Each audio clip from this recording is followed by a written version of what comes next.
right, Alan, tell us about Beverly Hills Cop Axel F, which is the fourth movie in the Beverly Hills Cop connected universe. Yes. Well, I'm reading from the press release here, but it's 30 years that you watched it. Just give me the plot. I'm saying no, but I found this interesting. It takes place 30 years after the Wonderworld incident. Right. Okay. Okay. So here we go. What's happening is Axel Foley is a Detroit cop, as we know.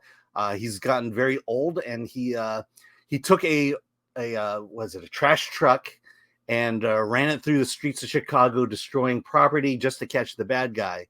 And he's basically warned that maybe it's time to retire.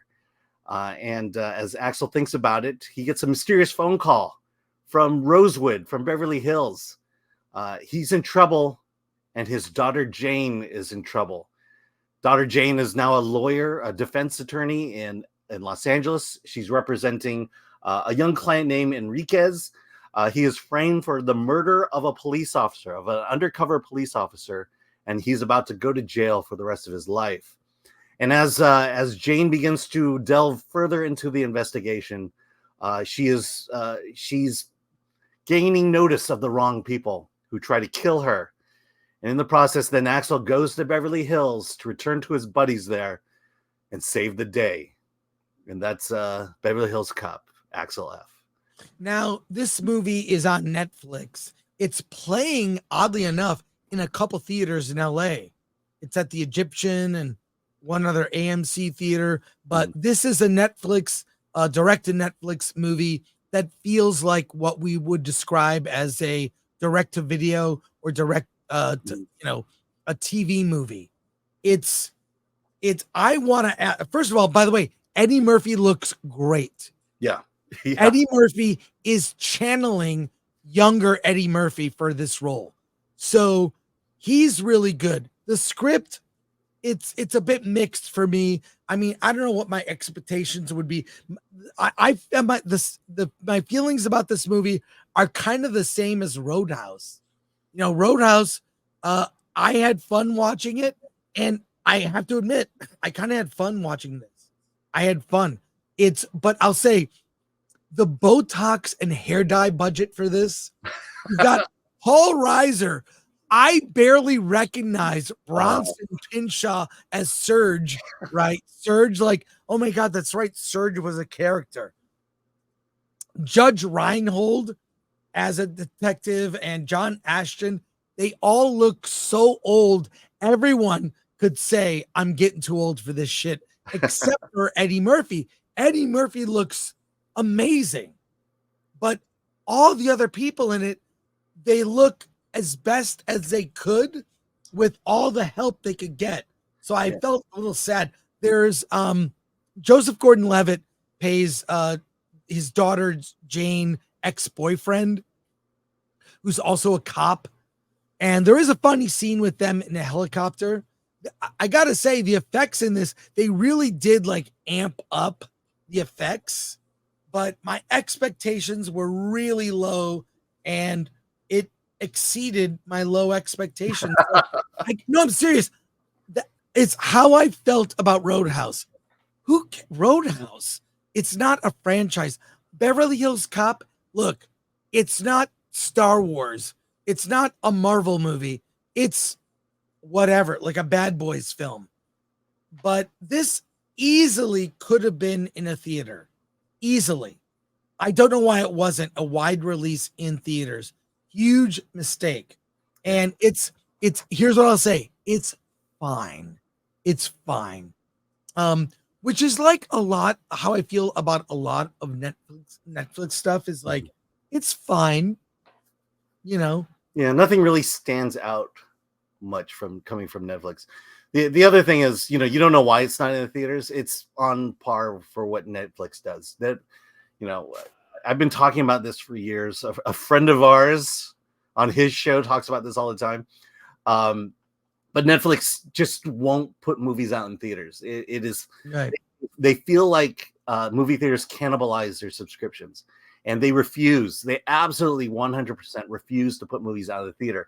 The only reason they bought or they helped to refurbish the Egyptian is so that they can put it in a theater and it can qualify for Oscars. That's the only reason. I'll say this: you say Beverly Hills Cop is not Star Wars. It is Star Wars. I will say what? Look, no. Here it is. Put a pin in that.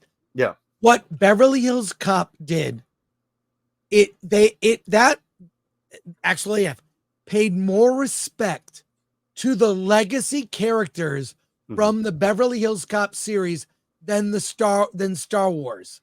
Like Judge Reinhold getting love, John Ashton, Serge, Bronson Pinchot, like they're all sort of had their moments, right? I mean, they deserve credit for that. Yeah. So when I saw Beverly Hills Cop, Axel Foley, the first thing I did after it was over was watch the original Beverly Hills Cop. Yeah. I have fond memories of that movie. First of all, Beverly Hills Cop was the first rated R movie I could take myself to see without without a parent having to come along. I've seen Beverly Hills Cop dozens of times. I know that soundtrack like the back of my hand. So I have fond memories of Beverly Hills Cop. Also, go back and watch Beverly Hills Cop. Eddie Murphy is young. He has to be early 20s in Beverly Hills Cop. It is, because he's writing off of 48 Hours. He's also writing off this amazing run on Saturday Night Live. Also you have Raw in there as well. So he's a legit star. In fact, Beverly Hills Cop was one of the early films of Touchstone, which basically saved Disney. Delirious, his comedy special, which you could never show today. His comedy special, Delirious, there's some stuff in there that would get him in trouble. I mean, that was the thing that also got me. You mentioned the music. The music was like, oh, yeah, this is what I remember being fun. They got all the old sort of riffs. And then there's that opening sequence at the Red Wings game. Yeah. The big chase scene, which I was like, well, I've been to Red Wings games and it was that was a fun sequence. So they had that action chase scene involving the Red Wings game. You've got the like helicopter, action sequence. And there was a gunfight on Wilshire Boulevard in Beverly Hills. It was right in front of the building I used to work at. When I worked at LFP, Larry Flint Publications, it was right there, 9100 Wilshire and 9171 building on Wilshire. I worked there for years and it was like, oh, they're having a gunfight sequence near my old work. I'm familiar with Beverly Hills. Yeah. So and there were actual stores on Rodeo Drive that were open. Yeah. Well, now Beverly Hills is a ghost town now. It is. Rodeo Drive is a ghost town. It's showing you the idyllic version of Beverly Hills. So, yeah. But now it's got homeless tents and closed stores and not as many people walking on the street. It's very, very sad. Yeah, because we go to screenings all the time there, and it's very sad the way it is now. Really sad. Yeah. But I mean, let me say this about the movie. The original is so great. This one just feels like it was made for purely nostalgia's sake. Yeah. I mean, as much as, we talk about the love given to the old cast, boy, are they old. Yeah, they are. I mean, look, I don't mean to be mean about it, but it's the reality of it. They've just grown older, and Eddie Murphy moves around great. I mean, that's the best thing you can say about it. And he's doing the Axel Foley thing where he's just, BSing all the time. And that was fun. But then of course they're playing a lot of the music from the original. It was just, this movie is pure nostalgia bait. And that doesn't mean it's bad. But it just means it's not going to be as good as the original. And it's not. Look, if you're a fan of the original and you want to see the gang back, this is the movie to see. That's the best I can say about it. Because, I think it just tries too hard. It doesn't have the grit. It doesn't have the comedy that the original had. But it got the old gang back together, and that's what I liked about it. Yeah, the other thing that I noticed in the original was it was the quote unquote wokeness. You know, the fact that Axel goes into the Beverly Hills Palm Hotel, and rages by the fact that that he can't get a hotel room, that the hotel botched his reservation, and calls out white privilege and black oppression at that point. And back then it was real, and also it was funny. Yeah. And it's like if you were to do that today, that whole thing, it would just feel cringe. Well, there's none of that in this. And I'll just say this. The movie has the right checklist. Mm-hmm. Music, check. Bring back the cast, old cast, check.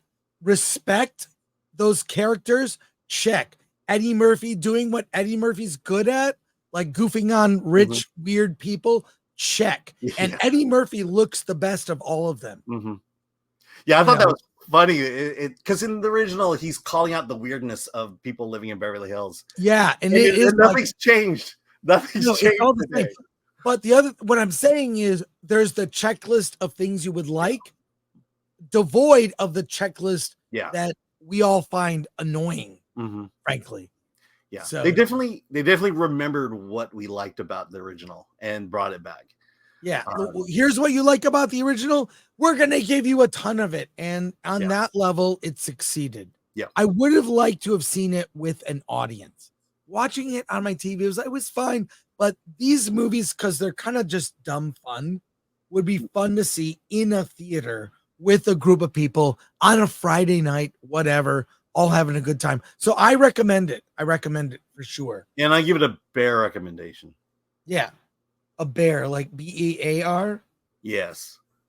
Although there wasn't, the first one had nudity. That's all I'm saying. Yeah.